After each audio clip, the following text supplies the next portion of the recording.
నాకు మీ ఎక్స్‌పీరియన్స్ గుర్తుంటే చెప్పండి. ఫస్ట్ టైమ్ మీకు బాగా ఊహ తెలిసి, మీ నాన్నగారు మీతో మాట్లాడే మాట మీకు అర్థమయ్యేంత స్థాయి ఉన్నప్పుడు, మొదటిసారి ఆయన మీకు జీవితం గురించి చెప్పిన మొదటి మాట ఏంటి? ఇన్‌స్పిరేషన్ కలిగించిన మాట ఏంటి? మీతో కూర్చొని మాట్లాడిన మాట ఏంటి గుర్తుందా? అది స్పెసిఫిక్‌గా అయితే గుర్తులేదు. కానీ ఆయన జీవితం గురించి ఇలా ఉండాలి, అలా ఉండాలి అని చెప్పే రకం కాదు. హ్మ్. హి ఈస్ మోర్ లైక్ అంటే ఆయన జీవితం ఎలా అందరూ ఉండాలనుకుంటున్నారో ఆయన అలాగే ఉంటారు. Hmm. So, he believes more like practising what he says. Hmm. So, మీరన్నట్టు 'జగమంత కుటుంబం' పాట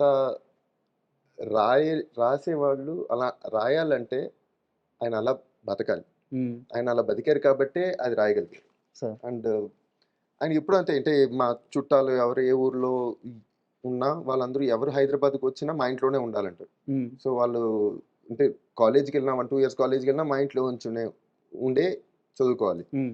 వాళ్ళకేమన్నా 1 వీక్ పనుందన్నా మా ఇంట్లోనే ఉండాలి. సో, ఆయనకెప్పుడు he is very welcoming of people. ఆయనకి అందరూ మన ఇంట్లో ఉండాలి. సార్. అన్ కానీ అందులో second sentence is more important. అంటే ఆయన బెడ్‌రూమ్‌లో పడుకొనుంటారు. హ్మ్. తలుపు తెరిచేసరికి ఆయనకెప్పుడో ఒక 10 మంది కనిపించాలి ఇంట్లో. హ్మ్. సో, జగమంత కుటుంబం అందరూ ఆయనకి కావాలి. ఏకాకి కానీ జీవితం. ఆయన అందరితో మధ్యలో భోంచేసి ఒక 5 నిమిషాలు ఒక పావుగంట అందరితోని టైమ్ స్పెండ్ చేసి వెంటనే తలుపేసేసి బెడ్‌రూమ్‌లోకెళ్ళిపోతారు. ఏకాకి జీవితంలోకెళ్ళిపోతారు ఆయన. So, he will go into his own world. అంటే పాటలవ్వచ్చు, థాట్ ప్రాసెస్ అవ్వచ్చు, ఎవ్రీథింగ్ అంటే ఆయన ఎప్పుడు ఆ వరల్డ్‌లో ఉంటారు కదా! So, sir. He has to create a world for every song.